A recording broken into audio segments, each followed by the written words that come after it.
Pikipiki hii mnayoiona aina ya Sinore ndiyo pikipiki ya marehemu aliyeuawa mwili wake ukakutwa kwenye makaburi ya Miemba.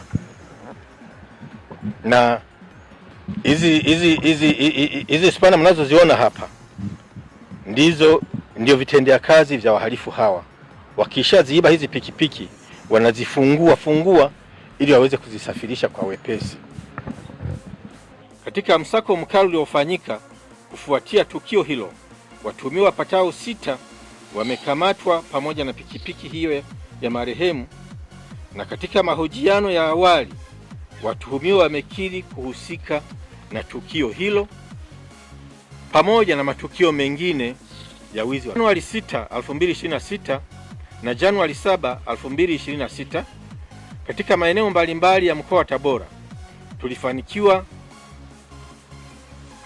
kukamata watuhumiwa 5 wa wizi wa pikipiki pamoja na pikipiki 9 ambazo ziliibiwa katika wilaya ya Nzega mkoani Tabora na wilaya ya Kahama mkoani Shinyanga.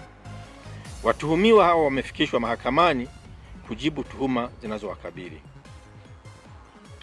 Jeshi la Polisi mkoa wa Tabora limejipanga kuendelea kukabiliana na vitendo vya uhalifu na wahalifu, na linatoa wito kwa wananchi kufanya shughuli halali za kuwapatia kipato badala ya kujiingiza katika wizi na shughuli zingine zisizo halali na zilizo kinyume na sheria.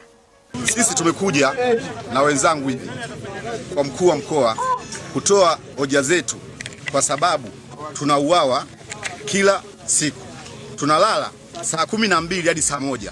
Tunaogopa kubeba abiria usiku kwa sababu tunauawa kwa matukio ya kunyongwa.